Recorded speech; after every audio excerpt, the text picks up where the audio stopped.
Terima kasih buat teman-teman sekerja Allah yang sudah berbagi di Lumbung Yusupas Agape. Kiranya dipakai untuk penginjilan dan juga membawa jiwa-jiwa kepada Tuhan, dikuatkan lagi, diselamatkan lagi. Thank you. Haleluya. And I am able, I am sing of your goodness, oh God. Waktu sholatmu yang sekarang, tak pernah ia tinggalkan diriku. Di waktu aku susah, waktu ku sendirian, Dia selalu menemani diriku. Namanya Yesus, namanya Yesus, nama Yesus yang menghibur hatiku.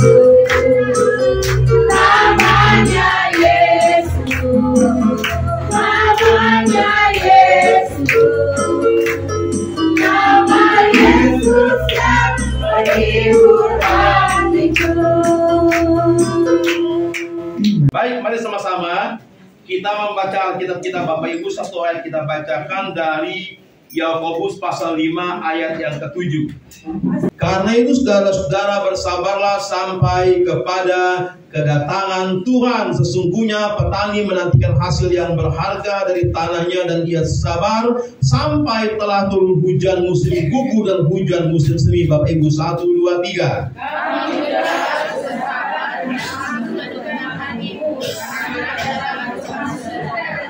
Ayat berikutnya, saudara-saudaraku, janganlah kamu bersungut-sungut dan saling mempersalahkan supaya kamu jangan dihukum. Sesungguhnya hakim telah berdiri di ambang pintu. Bapak Ibu 1, 2, 3.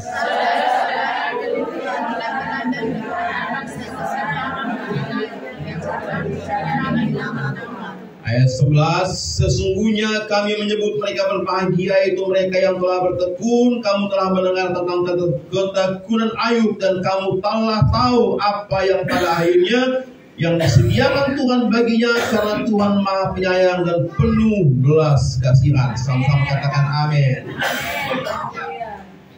Baik, hari ini haleluya. Baik, hari ini Bapak Ibu, Pak Adi mau mengajak kita untuk sama-sama belajar untuk merenungkan firman ini, saudaraku. Judul kita hari ini adalah sabar sampai Tuhan datang. Sama-sama katakan, sabar sampai Tuhan datang. Haleluya, ya. Nah, Bapak Ibu, ayat ini adalah ayat yang Yakobus tulis. Kapan dia menulisnya, saudaraku? Jadi ayat ini adalah ayat yang ditulis awal mula kekristenan ada. Jadi Yakobus ini murid Tuhan Yesus, ya. Dia murid Tuhan Yesus. Tuhan Yesus naik ke surga kira-kira kan umur 33 tahun setelah dia mati, bangkit. Lalu 40 hari menampakkan diri. Kemudian setelah itu lewat 10 hari naik ke surga. Berarti kira-kira ayat ini ditulis sekitar tahun 60, tahun 70-an.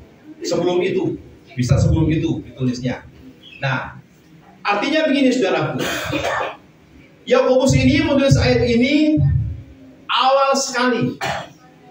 Tapi dia bilang begini, karena itu saudara-saudara bersabarlah sampai kedatangan Tuhan. Pertanyaannya, kapan Tuhan datang? Kan begitu. Amin. Nah, waktu Yakobus menulisnya ini itu 2025 tahun yang lalu. Berapa? 2025 tahun yang lalu. 25 hari yang lalu, enggak kan? Nah, tapi 2025 tahun yang lalu. 20 hari lama enggak? Lumayan loh. Ya kan? 200 hari lama enggak? Lebih lama lagi. Apalagi 2025 tahun. Ini ditulisnya 2025 tahun yang lalu. Yakobus bilang, waktu itu dia ngomong, kepada anak-anak Tuhan, dia bilang bersabar, bersabar kata Yakobus. Bersabarnya berapa lama? Nah, hari ini Pak Adi mau aja kita renungkan ayat ini, saudara. Ini ayat luar biasa ya, dikatakan karena itu saudara-saudara bersabarlah sampai kepada kedatangan Tuhan. Nah, kalau kita paham arti ayat ini Bapak Ibu, maka ayat ini adalah ayat yang menghibur kita secara luar biasa. Mengapa saudaraku? Tidak ada hal yang lebih lagi dari ini. Jadi ini ayat yang luar biasa karena ini sudah dipatok. Jadi kalau orang, Pak, berapa lama harus sabar, Pak? Jawabannya ya ini. Sampai Tuhan datang. Nah, Tuhan datang ini begini Bapak Ibu. Dua hal yang harus kita pahami. Tuhan datang atas kita masing-masing, atau Tuhan datang nanti secara umum datangnya. Nah, paham ya? Nah, jadi kemarin itu sebenarnya Pak Adi mau saya gambar di kertas yang renungan hari ini. Cuma kemarin saya lupa beli kertas yang agak lebar gitu. Jadi untuk saya bikin gambarannya. Karena saya mau mengajak Pak Adi melihat gambarannya lebih jelas. Begini. Jadi ayat ini kan bilang, karena itu saudara-saudaraku bersabarlah, bersabarlah, bersabarlah. Nah, bersabarlah sampai kapan? Ada durasi waktunya. Durasi waktu ini, Yakobus bilang bersabarlah sampai 3 hari lagi, kan nggak begitu? Enggak kan? Bersabarlah sampai 3 tahun, 3 tahun setengah, nggak begitu kan? Bersabarnya ini begini bahasanya, bersabarlah sampai kedatangan Tuhan. Nah, sekarang kita bertanya, Pak Pendeta, emang Tuhan datang kapan? Itu kan? Nah, jadi Pak Adi mau mengajak kita untuk merenungkan tentang ayat ini, saudara. Ini sebenarnya luar biasa sekali. Jadi gini, dalam kita bersabar, ya bersabar sampai kedatangan Tuhan itu berarti ada jeda waktu, saudara. Misalnya taruhlah begini nih, dari ini Yakobus tulis di sini. Tahun kira-kira mungkin sekitar tahun 60 Masehi atau 50 Masehi lah ya, ditulis. Tahun 100, 200, 300, 400, 1000, 2000, sekarang di ujung sana 2025. Nah 2025 mentok, anggap mentok tembok. Nah, berarti dari sini ke sini, inilah yang namanya ruangan waktu, ya, ruangan waktunya. Jadi dari sini ke sana jalan waktunya. Nah, kita berada di ruangan waktu ini. Nah, jadi gini Bapak Ibu, perhatikan. Kita masing-masing ada 8 miliar penduduk dunia ini, masing-masing berada dalam ruangan waktu. Nah, dalam ruangan waktu ini yang berjalan ini, saudara, durasi waktunya ini. Durasi waktunya untuk setiap kita, ini yang menjadi pertanyaan bagi kita. Mengapa? Karena durasi waktu untuk setiap orang masing-masing kita, durasi waktunya beda-beda. Amin. Paham di sini? Nah, misalnya begini. Yakobus kan bilang, bersabar. Sampai kapan bersabarnya? Sampai kedatangan Tuhan. Loh, Pak, Tuhan datang kapan? Kan kita bertanya. Nah, sekarang jawabannya begini. Jadi masing-masing 8 miliar orang manusia dalam dunia ini, saudaraku, berada dalam perjalanan waktu yang beda-beda. Masing-masing orang. Ada orang yang perjalanannya waktunya dari sini sampai sini, panjang banget. Taruhlah dia perjalanan waktunya untuk satu orang 100 tahun. 100 tahun. Ada engkau dari sini umur 100 tahun, baru mati, baru meninggal. Ada kakek saya umur 112 tahun baru meninggal dunia. Berarti durasi waktu yang Tuhan beri buat kakek saya itu durasinya 112 tahun.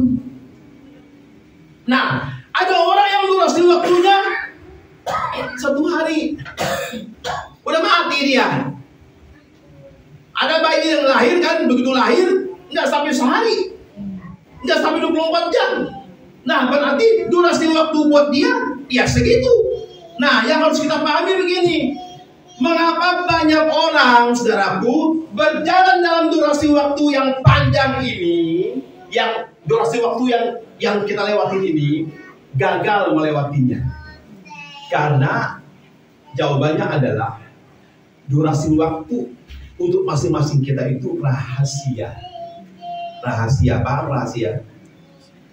Apa maksudnya Pak Pendeta rahasia? Maksudnya begini. Kan kita nggak tahu. Pertama, kita nggak tahu kapan kita meninggal. Kan rahasia kan? Kan Tuhan nggak bilang begini. Yati, ada namanya Yati di sini. Ya, Poati, ada yang namanya Poati? Ada? Nggak ada, baguslah nggak ada. Poati waktu buat kamu di dunia ini 75 tahun ya. Terus 75 tahun. Kalau dia dikasih waktu, kalau dia diberitahu bahwa waktunya 75 tahun dan dia udah tahu bahwa 75 tahun dia dengar, masing-masing kita dengar apa yang kita lakukan. Pasti kita sungguh-sungguh. Kalau 75 tahun jatahnya buat dia. Atau ada orang dikasih waktunya. Poyani, ada namanya Poyani. Waktu kamu 3 minggu lagi ya, 3 minggu lagi, ya 3 minggu lagi. Nah, kalau dia bilang 3 minggu lagi, wah, dia telepon Pak Adrian. Pak Pendeta, ada apa? Saya kasih tahu bahwa waktu saya tinggal 3 minggu lagi. Kapan ada waktu ke gereja Pak Pendeta? Ada ibadah nggak? Amin. Waduh, kata Pak Pendetanya, ibadah kita mah tinggal kalau 3 minggu lagi, mah tinggal sisa 2 minggu. Kan dikasih waktu jangan minggu kemarin udah lewat. Waduh, kapan lagi Pak Pendeta hari minggunya? Udah ya nggak ada lagi, tinggal dicek kalendernya, ada nggak ketemu 2 minggu lagi? Wah, pasti sungguh-sungguh dia. Pak Pendeta, selain hari minggu ada nggak ibadahnya lagi Pak Pendeta? Ada nggak doa puasa? Ada nggak doa tengah minggu? Ada nggak gini? Kenapa? Gue mau mati di 2 minggu lagi. Kan begitu kan? Betul nggak? Nah, masalahnya adalah kita nggak tahu kapan kita tinggalkan dunia ini, kapan durasi waktu kita berakhir. Paham di sini? Makanya Yakobus bilang sama kita bahwa kita harus bersabar, saudaraku. Bersabarnya sampai kapan? Nah ini dia. Murid Yesus, Bapak Ibu, murid Yesus itu durasi waktu buat mereka juga masing-masing beda. Yohanes, murid yang terakhir kali mati. Matinya di Pulau Patmos. Selain Yohanes, semua mereka udah mati duluan. Nah, jadi begini. Tadi mau ajak kita merenungkan betapa rahasia dari ayat ini luar biasa. Kalau kita paham ini nanti, kita akan ngerti bagaimana kita bisa bertahan dan waktu-waktu terus belajar sabar dan belajar sabar menunggu waktu yang Tuhan beri buat kita. Nah, dalam durasi waktu yang panjang ini, yang rahasia buat kita yang kita nggak tahu kapan, pertanyaannya apa yang harus kita lakukan? Ya? Apa yang harus kita buat? Jadi gini, oleh karena masing-masing waktu kita ini durasi waktunya rahasia, maka banyak orang gagal. Misalnya contoh, ada orang nih si A, problemnya banyak banget, berat. Pak Pendeta maka nggak tahu masalah kue nih. Saya orangnya berat masalahnya. Nah kalau berat, saudara Bapak Ibu pernah lihat kemarin saya belum lama ini nonton, saudaraku, ada seorang pria dia naik tower. Ada orang kirim video sampai saya nggak mau lihat videonya, saudara. Nggak tegas nih ngeliatnya. Dia naik tower tinggi. Pas naik tower tinggi dia terjun tanpa parasut. Nggak pakai parasut terjunnya. Tahu apa jadinya? Jadi tempe dia mah. Bonyok, ya kan? Nah, kenapa dia kerjakan ini? Karena itu tadi, saudaraku. Waktu yang diberi masing-masing kita itu, waktu yang diberi untuk setiap kita menghadapi tantangan dunia ini, waktunya itu rahasia. Coba kalau misalnya waktunya nggak rahasia, siapa namanya lupa saya? Pania. Tiba-tiba Pania, kata Tuhan, kalau bisa jadi contoh ya. Waktumu 3 minggu lagi, wah sungguh-sungguh 3 minggu lagi. Atau waktumu 30 tahun lagi, sekarang umur berapa? 25. Kan panjang 30 tahun lagi kan? Atau 70 tahun lagi, panjang lagi kan? Ya kan? Nah, kalau misalnya kita diberi waktu, diberi tahu tentang waktu-waktu itu, maka setiap orang itu dia nggak akan kerjakan hal yang sia-sia, karena dia tahu waktunya pasti berakhir. Coba kayak bapak yang Pak Adi bilang tadi naik tower itu, Coba kalau misalnya nih dia ngerti, waktumu tinggal 3 hari lagi. Nggak mungkin dia naik tahun, saudara puji juga tahu 3 hari lagi kan. Nah, kita ini begini. Jadi Bapak Ibu dalam pergumulan hidup yang berat, coba kita belajar mengerti. Makanya Tuhan itu membuat waktu untuk masing-masing kita tuh harus rahasia, nggak boleh diberitahu. Supaya apa, saudaraku? Supaya kita ngerti bahwa dalam waktu yang rahasia itu, setiap waktu demi waktu yang kita jalani, kita melakukannya dengan pertama, penuh pengharapan. Katakan. Nah, jadi dalam durasi waktu yang kita nggak tahu, kita kapan batasnya, bagaimana kita mengisi waktu itu. Jadi isi waktu itu dengan hidup penuh pengharapan.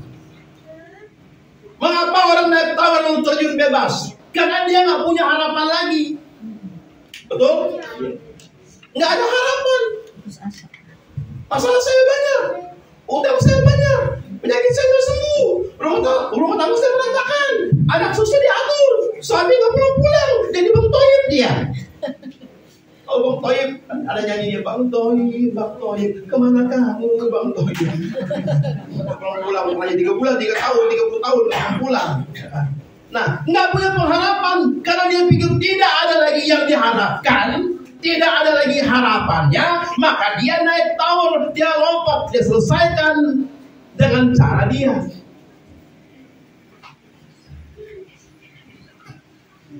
Beda dengan orang yang punya pengharapan. Kalau orang punya pengharapan, harapan itu yang membuat seseorang bertahan. Katakan amin. Jadi orang yang punya harapan, dia akan lebih bisa bertahan karena ada sesuatu yang diharapkan. Betul Pak Fendi? Kalau kita punya harapan, orang yang punya harapan itu apa ciri-cirinya, saudara? Orang yang punya harapan itu hidupnya semangat. Karena ada harapan kan. Saya punya harapan, tahun depan saya pasti punya rumah. Caranya gimana punya rumah? Kerja, bikin kue, jualan barang, supaya kreditnya kebayar kan begitu. Ada harapan. Tapi ada orang, saya nggak punya harapan apa-apa. Kita nggak punya harapan apa-apa. Ya udah selesai ya udah. Beda. Orang yang punya harapan sama orang yang nggak punya harapan. Jadi kalau orang, makanya ada ayat dalam Roma pasal 12. Bersukacita dalam pengharapan, sabar dalam kesesakan, bertekun dalam doa. Mengapa Paulus bilang bersukacita dalam pengharapan? Karena ini, orang yang punya pengharapan itu akan membuat dia bersukacita. Tahu kan pengharapan? Namanya juga harapan. Namanya juga kita ada yang diharapin. Nah, orang yang punya harapan itu semangat hidupnya, bergairah dia hidup. Karena ada harapan, ada yang diharapkan. Ada yang diharapkan, bukan kosong hidup itu. Ada yang diharapin. Jadi menunggu harapan itu, wah tenang, tidak ada lagi sukses harapannya, tercapai harapannya. Dia, saudara. Jadi nunggu 3 hari itu kayak nunggu 3 detik. Contoh Yakub. Kenapa Yakub di rumah Laban nunggu Rahel itu, sekalipun dibohongin sama calon mertuanya, dibohongin saudaraku. Karena Yakub bilang, kamu kerja sama aku 7 tahun, nanti kau dapatkan bini, aku kasih kau anak perempuanku yang paling cantik ini. Ada anak Rahel yang paling muda kan, ada dia yang paling tua. 7 tahun tuh, kata Alkitab. Tetapi bagi Yakub yang 7 tahun itu seperti beberapa hari saja tuh, bayangin tuh. 7 tahun seperti beberapa hari. Oh, kok bisa begitu Pak Adi? Karena dia punya harapan setelah 7 tahun dapat apa?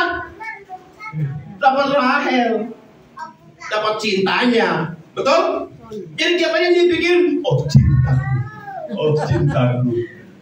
Tiap hari tuh, biarpun panas-panas mengembalakan kambing domba, dibohongin sama mertuanya, pulang tengah malam, rawatin domba-dombanya, kagak dikasih gaji itu, nggak ada gajinya.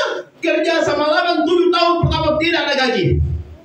Nggak percaya? Baca tuh Alkitab Kejadian. Nggak ada gajinya. Setelah 7 tahun, Yakub senang-senang. Kenapa? 7 tahun, jadi 6 tahun, sisa 1 hari besok. Kan 7 tuh. Wah, malam ini dia nggak tidur. Saking girangnya. Harapan gua tercapai. Punya bini gua, cantik namanya Rahel. Besok kita pesta, haleluya. Dia bikin surat undangan, kasih tahu teman-teman. Hanya zaman dulu gak ada WA. Kalau ada WA posting surat undangan di WA. Nggak ada zaman itu mah, ya kan? Ya buru-buru WA, saudara gua handphone jadul juga nggak ada, ya kan? Tapi dia semangat. Besok pagi dapat Rahel. Udah dapat Rahel, genap 7 tahun. Dia ngomong ke mertuanya, apa mertua? Sini belum Rahel mana? Emang apa?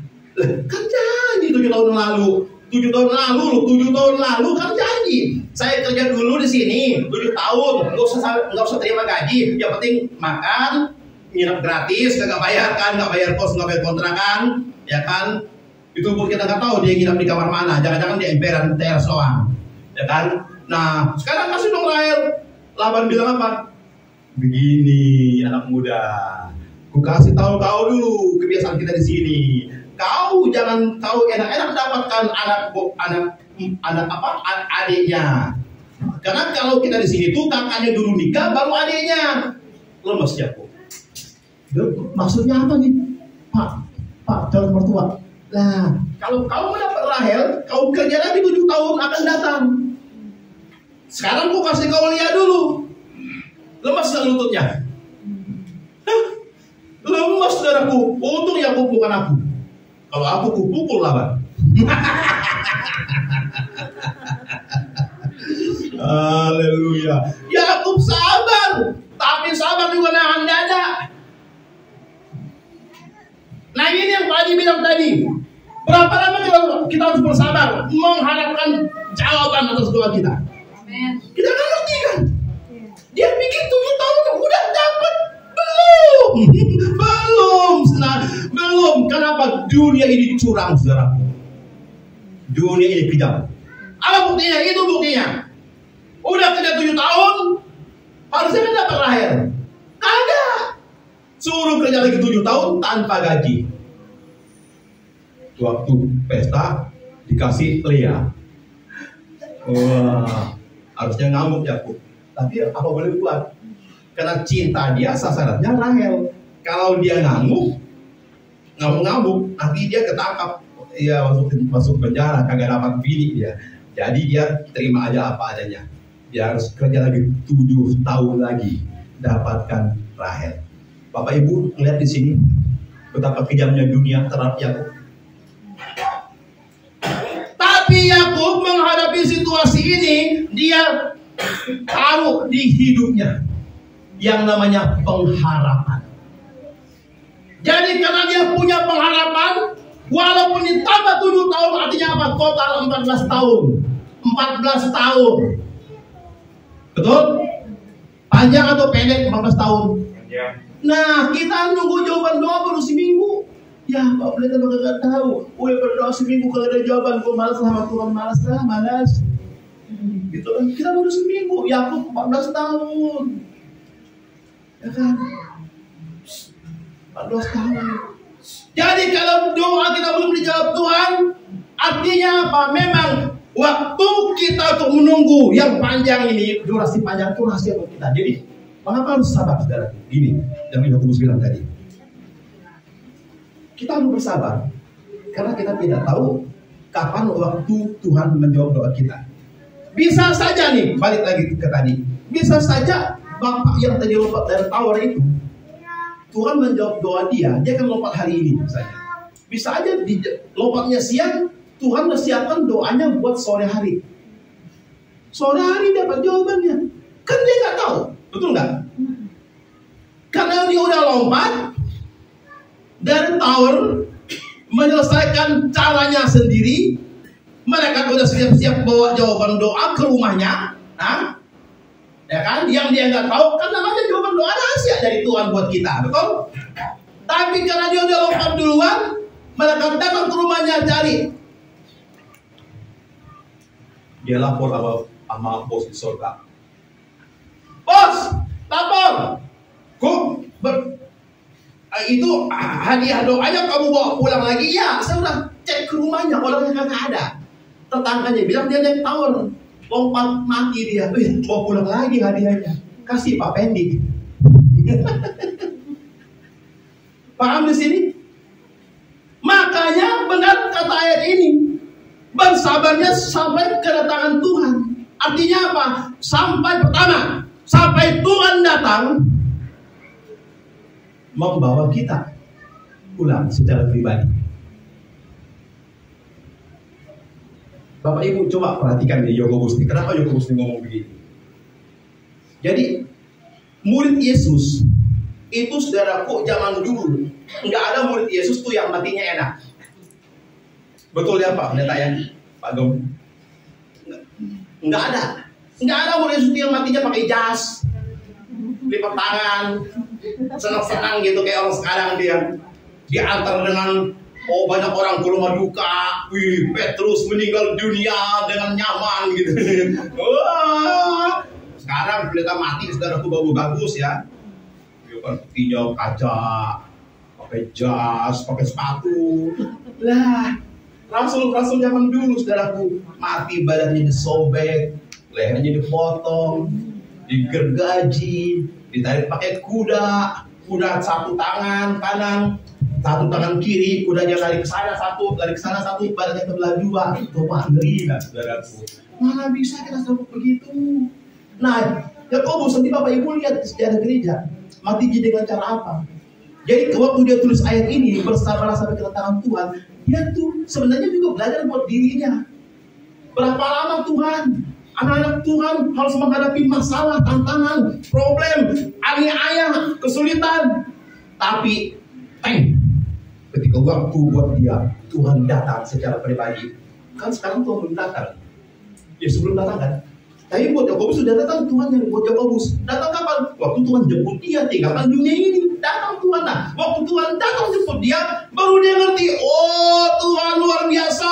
Makanya Tuhan dulu suruh saya bersabar sampai kapan? Sampai kedatangan Tuhan. Waktu buat dia tinggalkan dunia ini, dia lihat Tuhan akan dia kepada kemuliaan surga.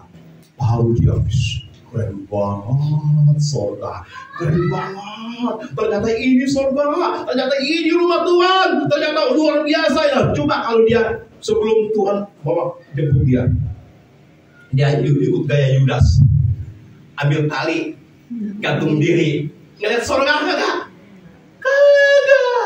Ngeliat pun ada lah, ya kan? Nah, tapi karena dia bersabar, sampai kedatangan Tuhan apa? Jemput dia. Kedatangan Tuhan jemput dia pribadi. Waktu dia tinggalkan dunia ini, baru dia ngerti betapa ayat ini punya rahasia besar. Artinya orang kalau sabar itu ada upahnya. Amin. Kan ada ayatnya dalam kitab ini. Karena engkau tekun menantikan aku, kata Wahyu pasal 3 ayat 10, maka aku akan meluputkan engkau dari kesusahan besar yang menimpa seluruh dunia. Tekun dia menantikan Tuhan itu dalam penderitaan. Dan waktu Tuhan angkat dia melihat, wih, kemenangan. Nah, itu pentingnya ya, bersabar tunggu Tuhan. Supaya apa? Kita ngerti Tuhan siapkan buat kita kemenangan. Jadi sementara nunggu durasi, kapan nih Pak Pendeta waktu buat saya? Kita nggak tahu. Kita udah keburu nggak sabar hari ini. Jawabannya besok. Hari ini kita udah keburu nggak sabar. Nggak dapat. Padahal tinggal selangkah lagi dapatkan jawaban itu. Amin. Amin. Terus yang kedua, dalam durasi waktu kita nggak tahu nih apa yang harus kita lakukan. Yang pertama tadi kan isi waktu kesabaran itu dengan apa? Dengan hidup penuh pengharapan. Yang kedua, miliki hati yang selalu bersyukur. Makanya tadi kesaksian tadi tuh, keren ya tuh Pak Adrian bilang, menghadapi makanan aja doanya harus serius. Benar itu. Saya kasih contoh. Saya kalau habis kemana-mana nih, misalnya kan terutama hari Minggu tuh jam 8, setengah 8 udah jalan. Nanti pulangnya jam 8 malam, kadang-kadang jam 9 malam. Itu hari Minggu pasti begitu, udah pasti begitu itu. Nah, apa yang menjadi ucapan syukur saya setiap kemana-mana? Karena saya tuh bawa motor itu motor jadul sekarang. Jadi buat aku ya, berangkat, pergi sampai sebuah tempat dengan tidak kekurangan apa-apa, sampai di sebuah tempat itu jalan 1 jam, 2 jam, terus sampai dengan tidak kekurangan apa-apa, sampai dengan baik-baik. Itu sesuatu yang luar biasa. Rasanya tuh rasanya setiap begitu saya tuh mau sujud, mau nyusup bersyukurnya tuh. Rasanya begitu, rasanya. Kenapa? Saya tuh merasa terima kasih Tuhan, di dalam Tuhan tolong, nggak ada apa-apa, motor baik-baik aja. Karena motor tuh mengkhawatirkan jalannya. Dan aku terima kasih Tuhan, nggak ada halangan apa-apa. Enggak ada apa, pokoknya setiap datang sebuah tempat harus kayaknya rasa bersyukur. Aduh Tuhan, keren banget, terima kasih ya Tuhan. Nah, ini kayak terus tadi kita dari kampung kan pagi-pagi berangkat aja gue udah bikin begitu naik motor nih, sertai Tuhan,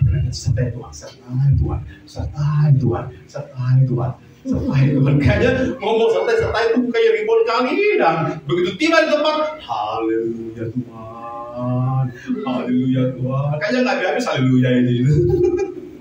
Kenapa saudara? Karena buat saya tiba di sebuah tempat, dari mana pulang kemana lagi, balik lagi, pulang lagi, nggak kekurangan apa-apa. Itu bukti pertolongan Tuhan yang keren banget.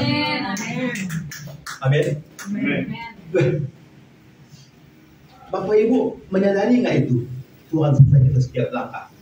Kita berjalan, kita nggak lihat malaikat Tuhan, dia selalu ada. Kita naik motor begini, malaikat terbang, malaikat tuh merelakan diri terbang.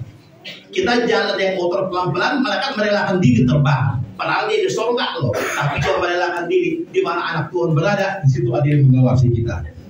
Kita nggak lihat, tapi dia ada terus, mantau kita. Malaikat bilang, yang lain, mikir, jangan main, anak Tuhan melewat, mikir. Wah, yang lain, jangan dibikin bersih. Amin. Kenapa saudaraku? Saya baru baca kemarin, saya di Facebook. Ada fotonya anak muda, anak remaja, masih kuliah kalau nggak salah saya. Siapa yang kenal anak ini? Kata di berita itu. Tolong cek dan beritahu keluarganya, karena didapati mengalami kecelakaan di jalanan dan meninggal di tempat. Bapak Ibu tahu kenapa? Gara-gara apa? Jadi gini, itu di Kalimantan. Ada jadi berita Kalimantan tuh yang memposting beritanya. Jadi ada mobil truk itu jalan, anaknya dari belakang. Dia mau ngambil jalan ke kiri. Maksudnya mau melewati truk itu mengambil jalan ke kiri kan. Nah, pada waktu dia mau mengambil jalan ke kiri, jadi dia itu terlalu pinggir. Waktu terlalu pinggir, ban motornya udah jatuh keluar aspal. Nah, waktu motornya jatuh keluar aspal, kalau orang jalan agak cepat dan dia nggak bisa kendalikan motornya, dia pikir dia mau langsung ngambil ke aspal lagi kan. Nah, ini pelajaran penting nih buat emak-emak naik motor ya. Nah, buat kita semua nih. Kalau motor kita sudah terlanjur ban depannya jatuh ke pinggir keluar aspal, jangan langsung dibelokin ke atas ke aspalnya tuh. Jangan, udah pelan-pelan atur dan rem pelan-pelan, biar aja di bawah situ. Jangan taikin. Kalau kita paksain taik dalam posisi motor lagi jalan, itu pasti jatuh. Mau tes, jangan dicoba. Jangan dicoba. Kenapa saudaraku? Kenapa motor kalau dia sudah ini aspal, tapi kita jatuh, ban depannya sini. Kita taikin langsung, itu kan posisi tangan itu kan rendah, naik ke atas, ban depan tuh pasti gelincir. Nah, posisi anak itu gitu. Jadi dia jalan, bannya tuh keburu ngantar ke jalan biasa, tanah biasa, dia langsung taikin ke atas, ke aspal. Ban depannya kelincir, dia jatuh ke pelanting, dia jatuh, motor itu terpelanting, dia jatuh bukan ke hutan, dia jatuh ke jalan raya. Pas dia jatuh, mobil lewat.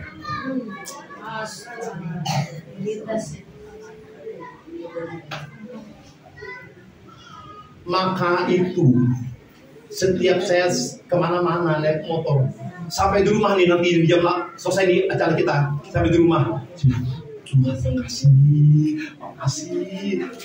Kayaknya saya tuh mau berlutut gitu, mau bersujud gitu sama Tuhan, bilang makasih deh. Karena buat aku mengalami perlindungan di jalanan itu.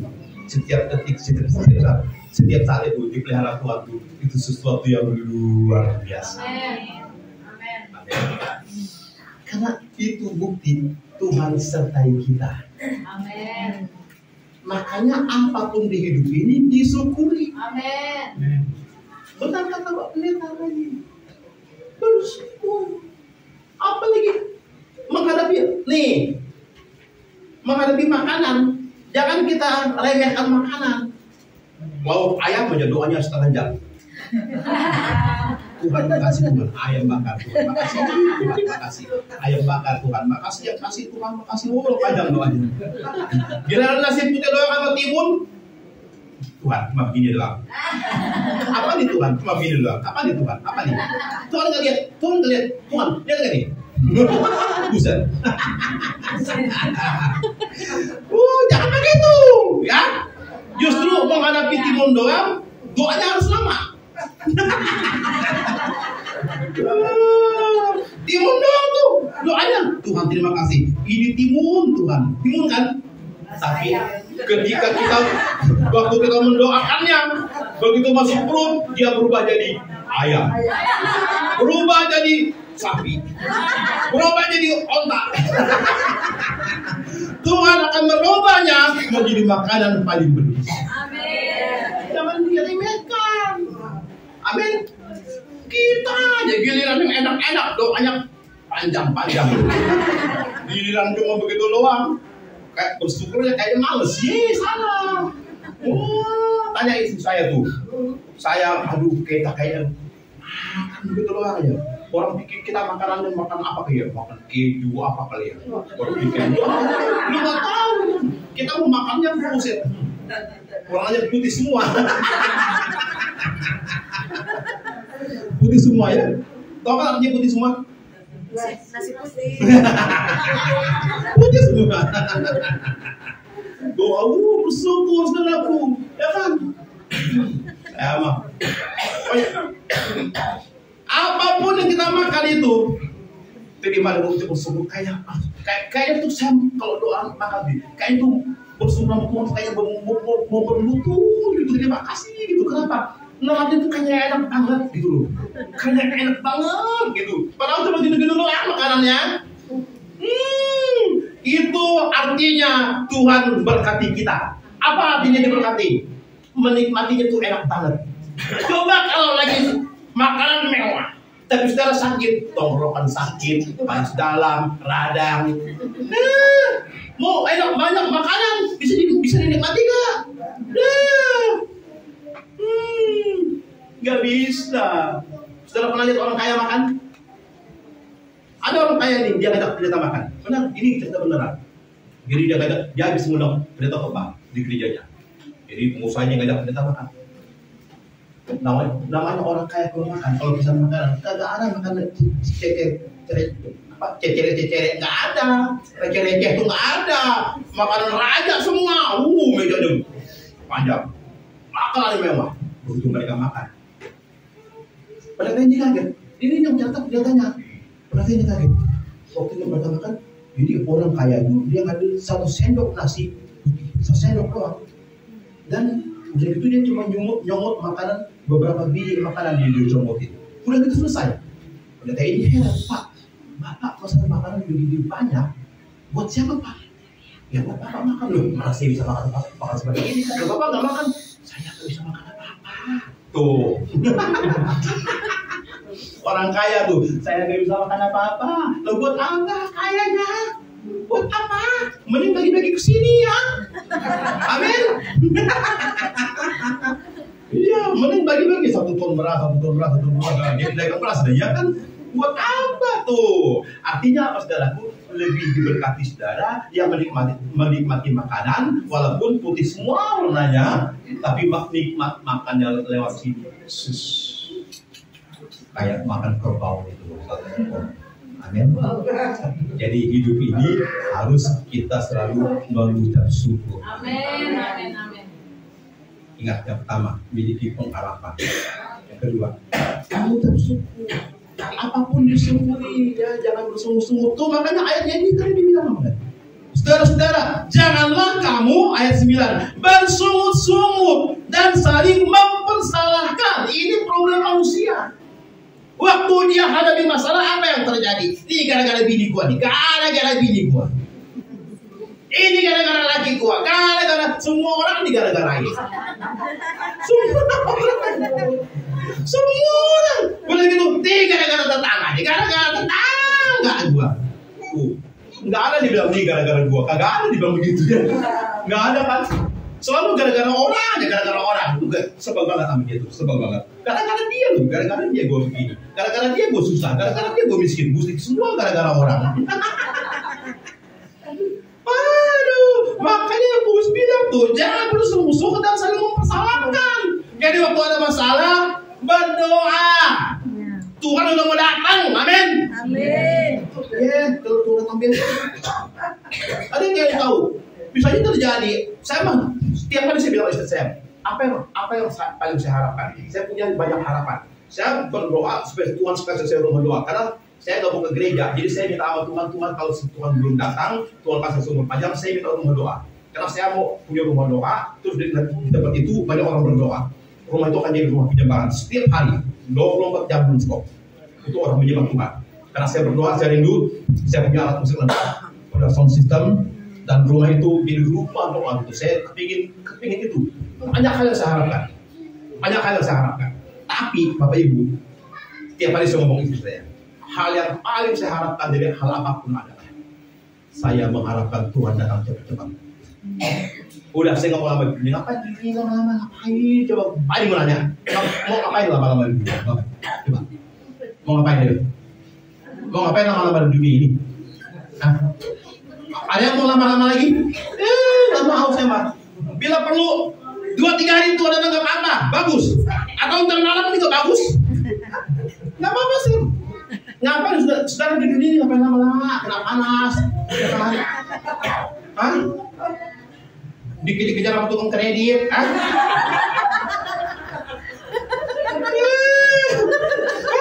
Ngapain? Makanya Pak Adi nggak mau punya utang, nggak mau. Saya sekarang saya nggak mau kredit apa-apa, nggak mau berutang apa-apa, pokoknya hidup apa adanya. Bersyukur. Ingat tadi poin kedua, bersyukur. Terus hal yang paling saya harapkan adalah Tuhan datanglah Tuhan. Saudara lihat nggak? Jangan lihat Indonesia beritanya, lihat Israel tuh beritanya apa yang terjadi. Entar lagi perdamaian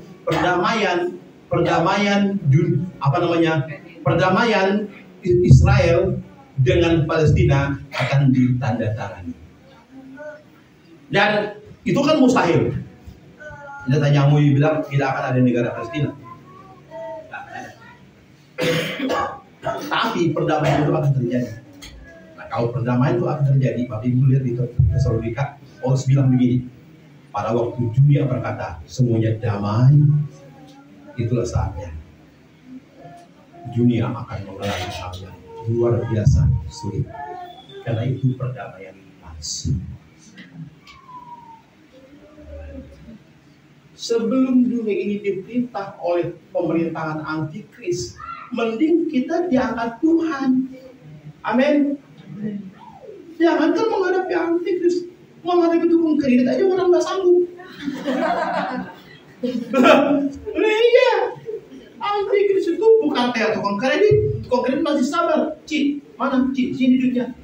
Saudara nggak bayar, besok nggak apa-apa dia sabar, dia datang lagi besok.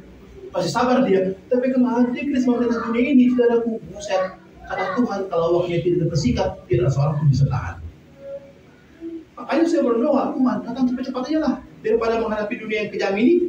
Ya, betul-betul datang, amin. Oh, saya lihat wajah-wajah nggak setuju itu datang. Masih malam-malam dunia yang ngapain? Nggak mau gue bayar, nggak mau gue. Ya di dunia ini kita di Jakarta macet, berdebu. Wah, nggak mau saya mah. Cepat-cepat Tuhan datang. Tiap hari saya minta Tuhan datang cepat-cepat. Tiap hari pokoknya. Haleluya. Oh, ya kan? Jadi pertama miliki pengharapan, yang kedua bersyukur, yang ketiga apa? Miliki iman yang teguh. Amin. Mari baca Lukas 18. Yang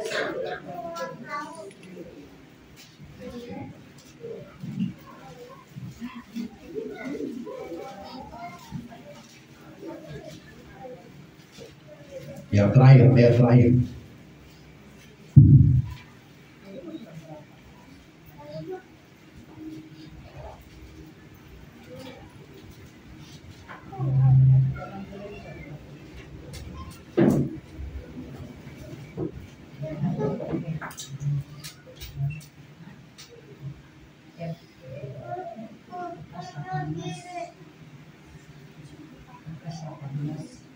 Ayat 8.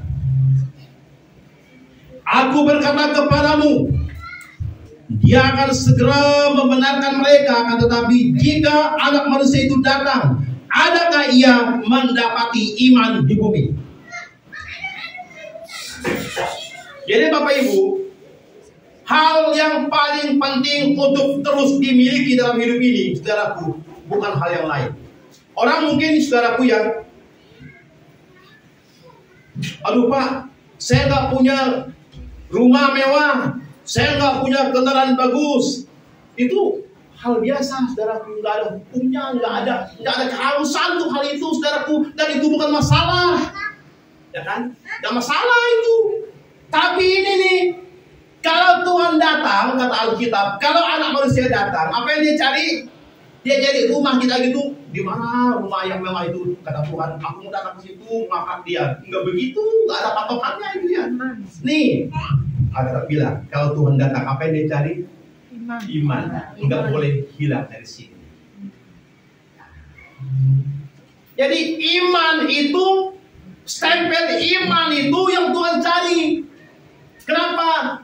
Iman datang dari mana? Iman datang dari pendengaran akan firman. Artinya apa?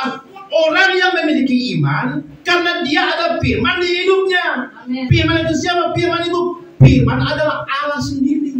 Allah datang mencari dirinya dalam diri kita, mencari rohnya dalam diri kita, mencari firman dalam diri kita. Jadi kalau orang nggak punya firman, Tuhan nggak bisa ke situ karena dia nggak punya firman. Men, itu yang Tuhan cari. Tuhan nggak cari motor kita, motor mana sih si Ucok motor yang paling bagus itu, gue mau ke rumah dia. Kagak begitu, nggak begitu. Tapi iman, kata Alkitab. Makanya kalau Anak Manusia itu datang, adakah ia mendapati iman di bumi? Haleluya, amin. Amin. Iman yang dia cari. Jadi biarlah Tuhan waktu dia datang, Tuhan lihat masing-masing hati kita ada iman, karena iman timbul dari firman yang ada di hidup kita. Amin. Jadi biarlah firman itu ada. Jadi iman datang dari firman. Orang yang punya iman karena dia ada firman, amin. Amin. Dan orang yang ada firman pasti beriman. Jadi firman Allah membuat kita terus kuat. Apapun masalahnya, kita tahu Tuhan pasti punya cara tolong saya. Enggak hari ini, besok, enggak besok, lusa, kapanpun saya tunggu Tuhan. Begitu. Dan ada iman. Cuma kalau nggak ada iman, tiap hari berantem menikah lagi. Gara-gara lu tuh, lu aja lu. Itu berantem dekat bini. Gara-gara lu. Nyesal gua apa lu. Kenapa malu? Kenapa nggak sama tetangga? Wah, bininya gara-gara gitu. Bininya kali diambil sendal, tahu kan? Tuh jadi perang Vietnam. Oh, gara-gara apa itu? Gara-gara nggak ada iman. Coba kalau ada iman, kita bertahan. Kita nggak bersungguh-sungguh. Kita tetap bersyukur. Amin. Tuh, balik lagi ke iman. Nah, waktu Tuhan datang, kata Tuhan, Bapak Ibu, makanya ada ayat yang Yesus bilang, nanti kalau Tuhan datang tuh rapture terjadi, 2 orang di ladang, yang satu dibawa, satu ditinggal. 2 orang lagi jalan-jalan di mall. Biarpun dia gadang tangan nih, jalan di mall, 1 orang dibawa, 1 orang ditinggal. Apa maksudnya itu?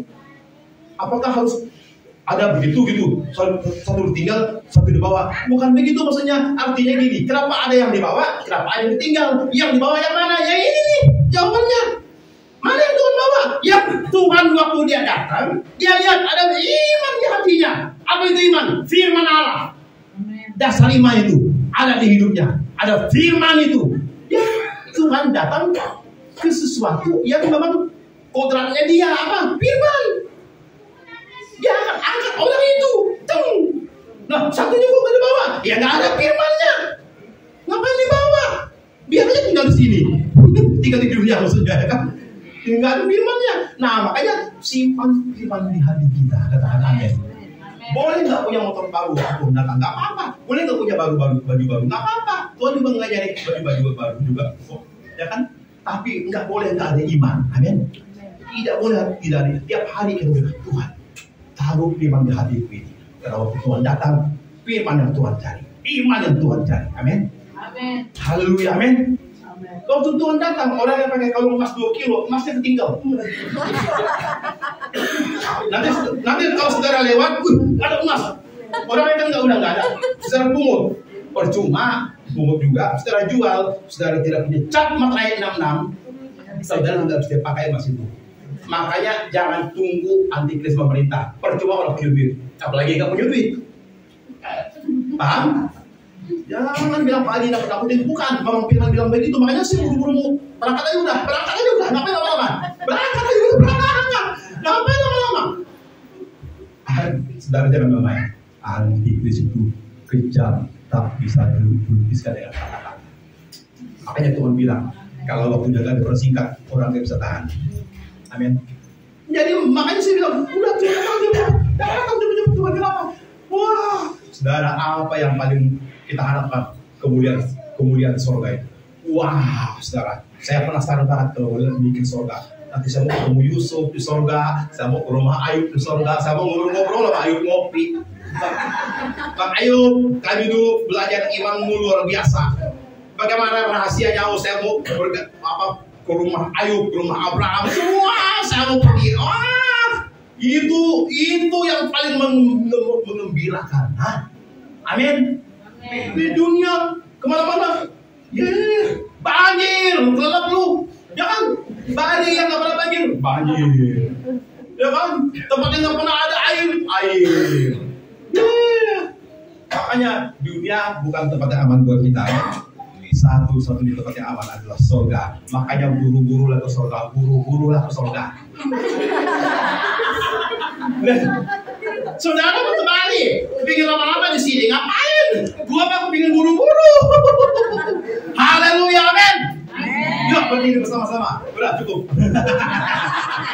Hari ini saya bersukacita ya bisa berkumpul kembali di GBDI Pak Adrian dan juga Pak Skelor. Saya percaya memang kedatangan Tuhan sudah tidak lama lagi ya. Amin. Nah, Pak Adi sudah mau buru-buru pulang ya. Amin. Mau pulang sendiri apa mau pulang rame-rame? Rame-rame lah. Kalau pulang sendiri, pengangkatan sendiri. Iya boleh juga. Tapi kita harus sabar, sampai kedatangan Tuhan menjemput kita masing-masing pribadi. Dan juga Tuhan bilang, adakah iman di hati kita ya? Jadi iman timbul dari mana, saudara? Pendengaran akan firman Tuhan. Siapa di sini yang setia baca firman Tuhan setiap hari? Angkat tangannya. Angkat tangan yang tinggi dapat hadiah. Nah, puji Tuhan ya. Saya persilakan Ketua Paskelor Ibu Yani untuk ke depan membagikan hadiah bagi yang baca Alkitab ya. Bisa maju ke depan. Saya panggilkan yaitu Ibu Yansen maju ke depan, Ibu Ika maju ke depan, Ibu Afni maju ke depan, Pak Adrian maju ke depan, Ibu Yani, Sarah dan Anya. Jadi yang belum baca Alkitab, yang mau gabung baca Alkitab setiap hari bisa hubungi Ibu Yani ya. Kita setiap hari laporan karena suka malas kalau sendiri-sendiri malas, tapi kalau rame-rame semangat ya. Silakan aku yang kita ya. Bisa foto ya. Ya benar. Ya silakan.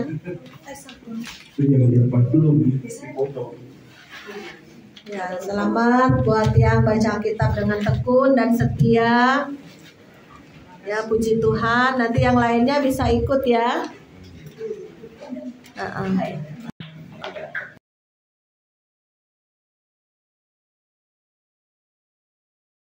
ulang tahun. Selamat